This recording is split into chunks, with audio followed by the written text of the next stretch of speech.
BFM basal 3 से related ये मेरा सेकंड वीडियो है एंड फर्स्ट वीडियो था हमारा मेगा सेशन। उसको जरूर गो थ्रू कर लेना, लिंक मैं वीडियो के डिस्क्रिप्शन में डाल दूंगा। और अगर आपको कंप्लीट पीडीएफ चाहिए इसका, जिसमें मैंने आपको न्यूमेरिकल पोर्शन भी कवर करवाया था, तो जल्दी से लिखो सीआईबी अपडेट्स और उसे व्हाट्सएप कर देना टू द नंबर 8360944207 के ऊपर। I bet you won't regret that particular part, right? Because उसमें आपको डेली अपडेट्स मिलने वाले हैं पीडीएफ से रिलेटेड, क्वेश्चन से रिलेटेड। सो मेक श्योर उसको जरूर सब्सक्राइब कर लेना, राइट? जल्दी से जल्दी लिंक को फॉलो कर लो एंड आपको व्हाट्सएप करना उसके लिए सीआईबी अपडेट्स लिख करके टू द नंबर 8360944207। अगर आप हमारी वीडियो पहली बार गो थ्रू कर रहे हैं, सो मेरा नाम है आशीष जैन और मैं आपके लिए जीआईबी सीआईबी बैंक प्रमोशन से रिलेटेड वीडियोस लेकर के आता रहता हूं। अब तक हम काफी इंपॉर्टेंट टॉपिक्स को कवर कर चुके थे रिलेटेड टू द पिलर 1, जिसमें हमने credit risk, market risk, operational risk के बारे में समझा और पर्टिकुलरली क्रेडिट रिस्क से रिलेटेड जो 3 अप्रोचेस थी, standardised approach, IRB foundation approach, IRB advanced approach, उसके बारे में भी इन डिटेल बात करी थी। अभी हम बात करने वाले related two of balance sheet items. Of balance sheet items होती हैं लाइक अगर आपने गारंटी दे दी, को एक्सेप्टेंस कर ली, लेटर ऑफ क्रेडिट इशू कर ली, तो उसको किस तरह से कवर किया जाएगा। क्योंकि बैंक्स के पास बहुत सी ऑफ बैलेंस शीट एक्सपोजर्स होते हैं, लाइक बैंक गारंटीज हैं, लेटर ऑफ क्रेडिट है, फॉरवर्ड कॉन्ट्रैक्ट है, स्वैप्स हैं, ऑप्शंस हैं, अनड्रॉन क्रेडिट लाइंस हैं, जो कि बैलेंस शीट में अपीयर नहीं होती हैं, लेकिन उनमें अभी भी क्रेडिट रिस्क होता है। तो क्रेडिट इक्विवेलेंट अमाउंट जो होता है वो इन ऑफ बैलेंस शीट एक्सपोजर्स को कन्वर्ट कर देता है क्रेडिट रिस्क इक्विवेलेंट अमाउंट में, राइट? तो हम सीसीएफ यानी कि क्रेडिट कन्वर्जन फैक्टर को अप्लाई करते हैं ताकि हम इस ऑफ बैलेंस शीट एक्सपोजर के लिए भी कैपिटल को कैलकुलेट कर पाए। फॉर्मूला बहुत सिंपल है क्रेडिट इक्विवेलेंट अमाउंट का, नोशनल अमाउंट जितना भी एग्जिस्ट करता है ऑफ बैलेंस शीट एक्सपोजर का, multiplied by the CCF, that is a credit conversion factor. अब इसके साथ आपका of balance sheet exposure convert हो जाता है सीईए में, यानी कि क्रेडिट इक्विवेलेंट अमाउंट में। एंड फर्दर बैंक उसके ऊपर रिस्क वेटेज परसेंटेज अप्लाई कर सकता है एंड फिर मिनिमम कैपिटल उसके अकॉर्डिंगली कैलकुलेट कर सकता है। जैसे हमने पहले केस में क्या किया था ऑन बैलेंस शीट एक्सपोजर के लिए, कि आपके पास जितना रिस्क वेट एसेट था, ठीक है, आपने उसको मल्टीप्लाई कर दिया रिस्क वेट को, आपने रिस्क फैक्टर को, नॉट रिस्क वेट, आपने रिस्क फैक्टर को मल्टीप्लाई किया था रिस्क वेटेज एसेट परसेंटेज के साथ, एंड फिर आपने मिनिमम कैपिटल रिक्वायरमेंट को कैलकुलेट करा था। अभी तक हमने ये चीज करी थी। Now what will be doing, हम जो भी हमारा ऑफ बैलेंस शीट एक्सपोजर का नोशनल अमाउंट है उसको मल्टीप्लाई कर देंगे क्रेडिट कन्वर्जन फैक्टर के साथ। ठीक है, जो क्रेडिट कन्वर्जन फैक्टर है सीसीएफ है उसके साथ मल्टीप्लाई कर देंगे and then will be multiplying it with 9%, क्योंकि मुझे जितना परसेंटेज कैलकुलेट करना है वो भी चाहिए। लेकिन उससे पहले हम क्या करेंगे, इसको रिस्क वेटेज एसेट परसेंटेज के साथ मल्टीप्लाई करेंगे ताकि हमारे पास एसेट परसेंटेज आ जाए and then will be multiplying it with the 9% जो मिनिमम कैपिटल मुझे मेंटेन करनी है as per the Indian regulator. अब सीईए क्यों चाहिए होता है उस चीज को भी समझते हैं।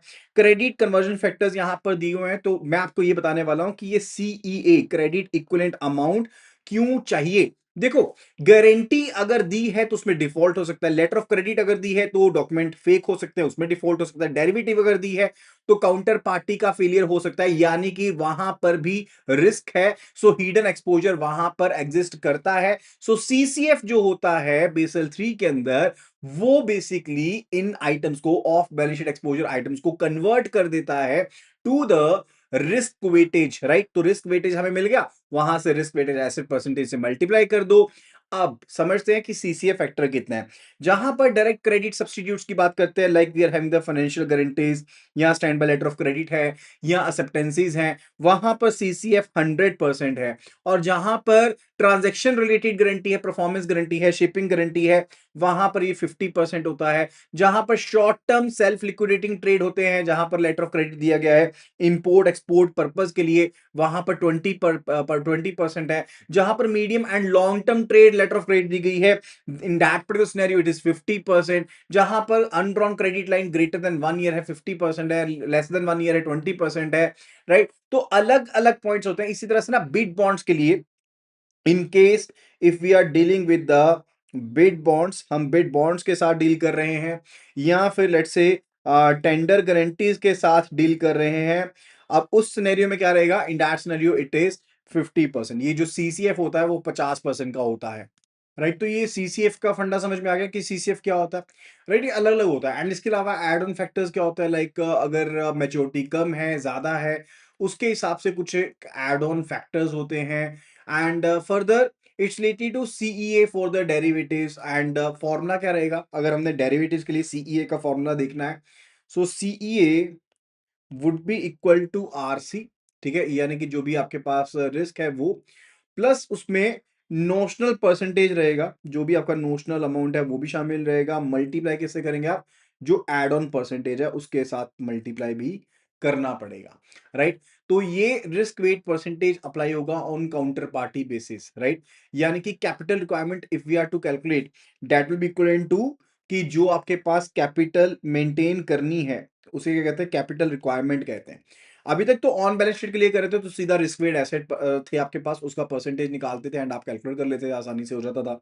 लेकिन अब क्या रहेगा, इसके लिए ऑफ बैलेंस शीट के लिए सीईए क्रेडिट इक्विवेलेंट अमाउंट हो गया, उसको रिस्क वेटेज परसेंटेज जो इनके लिए मेंटेन्ड है वो रहेगा मल्टीप्लाई बाय 9%. जो फॉर्मूला सेम मैंने आपको ऊपर बताया था वही सेम फॉर्मूला यहाँ पर रहने वाला है. तो जहां पर हम टेक आउट फाइनेंस की बात करते हैं वहां पर अनकंडीशनल 100% सीसीएफ है, और जहां पर कंडीशनल टेक आउट फाइनेंस है उस केस में जो सीसीएफ रहेगा, क्रेडिट कन्वर्जन फैक्टर रहेगा, that will be 50%. And other than that, we are having the credit rating agencies, right? तो इन क्रेडिट रेटिंग एजेंसीज हमारे पास डोमेस्टिक एजेंसीज भी हैं एंड हमारे पास जो इंटरनेशनल एजेंसीज है वो भी हैं. अगर डोमेस्टिक एजेंसीज की बात करें, ब्रिक वर्क रेटिंग, केयर हो गया, क्राइसिल हो गया, आइक्रा हो गया, स्मेरा हो गया, एंड इंटरनेशनल में फिच है, स्टैंडर्ड पूअर्स है, एसएनपी जिसको कहते हैं, मूडीज है. So these are the different agencies which are there. Just एक आइडिया आपको यहाँ पर रखने की जरूरत है. And there are different rating symbols which are being used, right. तो ये रेटिंग सिंबल्स को ना आपको माइंड में रखना है, राइट. जैसे कि एक होता है लॉन्ग टर्म बेसिस के ऊपर, लॉन्ग टर्म बेसिस के ऊपर जो रेटिंग यूज होती है ना वो होती है triple A, double A, triple B, B, C, D और अनरेटेड. ये आपके पास है लॉन्ग टर्म बेसिस के ऊपर. और रेटिंग जितना ज्यादा, ये मोस्ट सिक्योर्ड है, this is triple A is most secured. और जितना ज्यादा सिक्योर्ड होगा, जो रिस्क वेटेज परसेंटेज उसके साथ एसोसिएटेड होगा उससे सबसे कम होगा, राइट. तो ये स्टार्ट आपने उसने करना है 20, 30, 50, 100, 150, 100. बस ऐसे याद रख लो. अनरेटेड है तो 100% है, राइट. बाकी याद रख लो 20, 30, 50, 100, 150, बस इतना सा याद रखना है. और ये सिंबल्स आपको माइंड में रखने हैं, इस तरह से आपका टेबल याद हो जाएगा. जो शॉर्ट टर्म होते हैं, इफ यू रिमेंबर, जैसे हमने बात करी थी कि कमर्शियल पेपर के केस में जो मिनिमम रेटिंग चाहिए होती है, कितनी चाहिए होती है, A3 की मिनिमम रेटिंग चाहिए होती है commercial paper, which is a short term system. ठीक है, क्योंकि ये मनी मार्केट इंस्ट्रूमेंट होता है ना कमर्शियल पेपर. तो इस तरह से आपको क्वेश्चन आ सकते हैं कि भाई ये रेटिंग सिंबल है एंड आप निकालो कि कितना कैपिटल रिक्वायरमेंट रहेगा, राइट. तो कैसे निकाल लोगे, तो उसके केस में याद रखना है A1, A2, A1 है, A1 प्लस है, A2 है, A3 है, A4 है. 20, 30, 50, 100, 150, 100 सेम. 20, 30, 50, 100, 150, 100 यहां पर. 20, 30, 50, 100, 150, 100 वहां पर सेम है. जैसे सिंबल्स को माइंड में रखना है, ये शॉर्ट टर्म का, ये लॉन्ग टर्म का, दैट्स इट, डन है, हो गया जी. ठीक है. फिर बात आती है बेसल 3 में क्या क्या अमेंडमेंट्स हुई. अब देखो, सबसे पहली बात थी कि रिवॉल्यूशन रिजर्व पहले टीयर 2 का पार्ट हुआ करता था किसी टाइम पर. टीयर 2 वही जिसको सप्लीमेंट्री कैपिटल कहते हैं. लेकिन अब जो रिवॉल्यूशन रिजर्व है, this is the part of the tier 1 capital. अब ये टीयर 1 CET1 का पार्ट है at 55% discount. Foreign currency translation reserve को शामिल करते हैं 25% डिस्काउंट के ऊपर. डेफर्ड टैक्स एसेट को शामिल करते हैं up to maximum 10% of the CET1 capital, उससे ज्यादा शामिल नहीं करते हैं.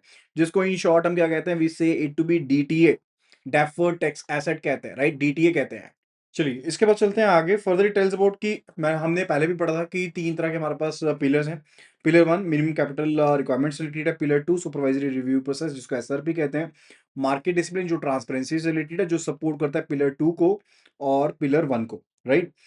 ऑपरेशनल रिस्क की कैपिटल को अगर हमने कैलकुलेट करना हो तो हमारे पास 3 तरीके रहते हैं. We are having the basic indicator approach, और एक होती है स्टैंडर्डाइज्ड अप्रोच, एंड तीसरी होती है advanced measurement approach.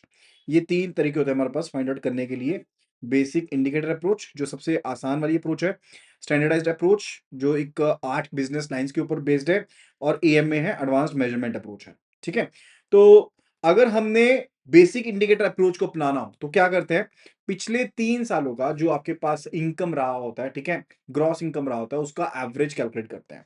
Let's say आपके पास 2022, 23 एंड 24 का डाटा है, and here we are provided with profits. इसमें प्रॉफिट है 1500, इसमें 1700, और फिर इसमें 2000.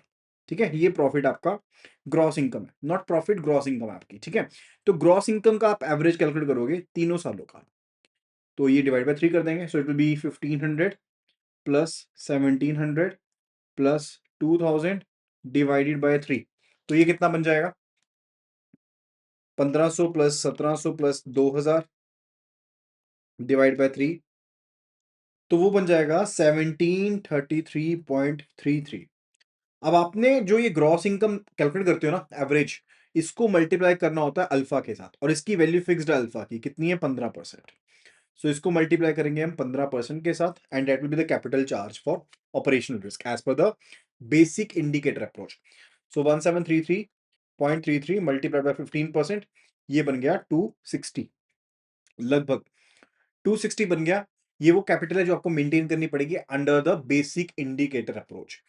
फर्दर आगे जाकर के हम स्टैंडर्डाइज्ड अप्रोच की बात करेंगे कि स्टैंडर्डाइज्ड अप्रोच क्या होती है। इफ यू वांट तो मैं अभी के भी एक न्यूमेरिकल कवर कर सकता हूं। सो जो सेकंड मेथड होता है ना, उसके बारे में बताता हूं, सेकंड मेथड के बारे में। So as per this there are total 8 business lines, ठीक है, और हर एक बिजनेस लाइन के साथ एसोसिएटेड जो रिस्क है वो भी क्या होता है, डिफरेंट डिफरेंट होता है। जैसे अब बेसिक इंडिकेटर अप्रोच है, उसमें अल्फा होता है, इसमें क्या होता है, बीटा फैक्टर होता है, एंड हर एक बिजनेस लाइन के लिए अपना खुद का एक बीटा फैक्टर होता है। Like total 8 business line are there, and सभी का अपना अपना बीटा है, ठीक है। मैं आपको ये बिजनेस लाइंस भी बताता हूँ। Like one, it is related to corporate finance. सबसे पहले मैं सबसे रिस्की वाले बताने वाला हूँ, राइट। जैसे कॉर्पोरेट फाइनेंस है, फिर आती है ट्रेडिंग की बात, ट्रेडिंग एंड सेल्स बोलते हैं वैसे इसको, ट्रेडिंग भी कह दो, सिंपल है, ठीक है। तो इसमें जो परसेंटेज एप्लीकेबल होती है ना, वो दोनों में एप्लीकेबल होती है। बीटा फैक्टर होता है 18%, दोनों के केस में बीटा फैक्टर होता है 18% का। फिर इसके बाद बात आती है रिलेटेड टू स्लैब होती है यहाँ पर एक और, that's related to payment and settlement, P and S बोल लो, ये भी 18% के ऊपर है। ये तीन होते हैं 18% वाले। फिर आपके पास होते हैं 15% वाले, और 15% में आपके पास आता है कमर्शियल बैंकिंग। सबसे पहले बात आती है रिलेटेड टू कमर्शियल बैंकिंग, जिसका रिस्क वेटेज परसेंटेज, जो beta factor, not risk weightage percentage, जो बीटा फैक्टर है वो 15% का है। Then it is a agency service, जैसे बैंक एजेंसी की तरह एक्ट करता है, वहां पर भी बीटा फैक्टर जो है वो 15% का होता है, ठीक है। इसके अलावा जो आपके पास फैक्टर्स रहेंगे, तीन फैक्टर्स होते हैं, वो 12% के ऊपर होते हैं। तो I can simply be writing 12% over here for 3 times. एक इसमें आता है रिटेल बैंकिंग, जो रिटेल बैंकिंग है वो भी 12% के ऊपर है, राइट। जो एसेट मैनेजमेंट का काम है, if we talk about the asset management, ये भी 12% के ऊपर है। And retail brokerage that is also on 12%, ठीक है। तो ये 8 बिजनेस लाइंस हैं, और आठों का जो मैंने बीटा फैक्टर है वो आपको बता दिया। अब हर एक बिजनेस लाइन का जो एक ग्रॉस इनकम होगा वो आप कैलकुलेट करोगे एवरेज बेसिस पर, उसको आप मल्टीप्लाई करोगे उसके बीटा के साथ, एंड सभी को ऐड ऑन कर दोगे, दैट इज इट, ठीक है। जैसे मान लो कि रिटेल बैंकिंग का आपके पास ग्रॉस इनकम है, एक क्वेश्चन के थ्रू अगर समझें, लेट से रिटेल बैंकिंग का आपको इनकम दी है 100, राइट। कॉर्पोरेट फाइनेंस का या कॉर्पोरेट बैंकिंग का आपको दी है 50, ठीक है। और लेट्स टेक द केस की आपको कमर्शियल बैंकिंग का आपको दिया है 80, तो किस तरह से कैलकुलेट करोगे। अब रिटेल बैंकिंग से रिलेटेड कितना होता है 12%, तो इसको 12% से मल्टीप्लाई करेंगे। कमर्शियल फाइनेंस का, कॉर्पोरेट फाइनेंस का होता है 50, आपके पास होता है 18%, इसको 18% से मल्टीप्लाई कर देंगे, ठीक है। कमर्शियल बैंकिंग का होता है आपके पास 15%, इसको 15% से मल्टीप्लाई कर देंगे, और फिर तीनों को क्या करेंगे, कैलकुलेट कर लेंगे। जैसे रिटेल बैंकिंग का आएगा 12, और 50 का 18% देख लेते हैं, 50 इंटू 18%, डेट इज 9, ये आ गया 9। और 80 का 15%, 80 इंटू 15%, डेट इज 12, ठीक है। तो 12 plus 12, 24 plus 9, that is equal to 33। तो ये 33 आ गए। सो ये 33 बेसिकली क्या है, ये this is the capital requirement under the TSA, यानी कि द स्टैंडर्डाइज्ड अप्रोच, ठीक है। ये जहां तक क्लियर हो गया। इसी तरह से हमारे पास एक अप्रोच होती है एडवांस्ड मेजरमेंट अप्रोच, जो थर्ड अप्रोच है। अब ये काफी सोफिस्टिकेटेड मेथड है, जो बड़े ग्लोबल बैंक्स हैं उनके द्वारा इस्तेमाल किया जाता है, ठीक है। And this basically phased out after the reform, reforms के बाद ये फेज आउट हो गया वाला मेथड। रिफॉर्म्स जब हुए थे ना, तो ये वाला मेथड जो था फेज आउट हो गया था बेसल 3 के रिफॉर्म्स के बाद, ठीक है। लेकिन एग्जाम के पॉइंट ऑफ व्यू से अभी भी हम शामिल करते हैं इस चीज को, और बोलते भी हैं कि ये चीज शामिल है। इसमें आपके पास इंटरनल लॉस डाटा होता है, एक्सटेंडेड लॉस डाटा होता है, एक्सटर्नल लॉस डाटा होता है। तो ये have the different factors, like one it is related to ILD, internal loss data, other one it is related to external loss data, ELD बोलते हैं जिसको हम, राइट। एंड फिर एक होता है आपके पास सिनेरियो एनालिसिस, BESA जिसको बोलते हैं। एंड फिर एक हमारे पास होता है business environment and internal control factors, business environment and internal control factors, BEICF कहते हैं इसको। तो ये फैक्टर्स के ऊपर आप कैलकुलेशंस द्वारा करते हो, you are having the unexpected losses and expected losses, right. Capital किसके इक्वल होती है? कैपिटल जो होती है that's actually the unexpected losses, that's your capital that we need to maintain. So suppose कर लो आपके पास एक्सपेक्टेड लॉसेस दी हैं, आपके पास अनएक्सपेक्टेड लॉसेस दिए जहां पर आपके पास एक कॉन्फिडेंस परसेंटेज दी गई होगी, and let's say the case आपके लिए एक इंश्योरेंस कवर भी आपके पास अवेलेबल है। तो आपकी जो AMA की कैपिटल रिक्वायरमेंट होगी ना, that will be equal to unexpected losses. ठीक है, मैं आपको एग्जांपल के थ्रू बताता हूँ। सो लेट्स सपोज आपके पास है unexpected losses given to be 120 crore, और यहां पर आपको कॉन्फिडेंस परसेंटेज दी हुई है 95%, राइट। और इसी तरह से लेट्स से आपको एक्सपेक्टेड लॉसेस दिए हुए हैं 20 करोड़ के एक्सपेक्टेड लॉसेस हैं। और लेट्स टेक द केस की इंश्योरेंस मिटिगेशन जो अलाउड है, इंश्योरेंस मिटिगेशन जो आपको बोली गई अलाउड है, that's allowed up to 20%, 20% of the capital charge. ठीक है, उतना अलाउड है। तो आपका EMA के अंदर जो कैपिटल रिक्वायरमेंट होगी वो किसके इक्वल होगी? अनएक्सपेक्टेड लॉसेस के equal, that will be equal to 120 CR, 120 crore के किलो होगी। एंड एडजस्टमेंट कर सकते हो, कितनी कर सकते हो? आप कैपिटल रिक्वायरमेंट को मल्टीप्लाई करना मैक्सिमम 20% के साथ, तो 20% कितना हो गया? 24 करोड़ हो गया। यानी कि जो एडजस्टमेंट अलाउड है, ये मैंने पार्ट जो कैलकुलेट किया ना, ये एडजस्टमेंट की है, इंश्योरेंस के अगेंस्ट जो आपको एडजस्टमेंट अलाउड है वो है। ठीक है, तो फाइनल कैपिटल कितनी चाहिए रहेगी? 120 crore minus 24 crore, that is equal to 96 crore under the AMA approach. लेकिन मैं आपको फिर से बता रहा हूं, ये फेज आउट हो चुका है बेसल के रिफॉर्म्स के बाद, अब ये नहीं चलता मार्केट में। जस्ट क्वेश्चन के पॉइंट ऑफ व्यू से, आपको एग्जाम के पॉइंट ऑफ व्यू से मैं ये चीज बता रहा हूं, राइट। फर्दर बात आती है related to the market risk capital requirement, लेकिन इसके बारे में हम बात करेंगे नेक्स्ट वीडियो में।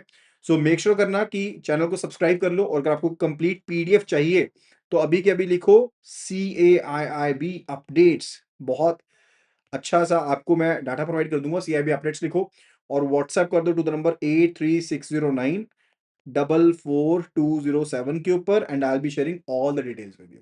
Thank you so much and see you again in the next video. Happy learning.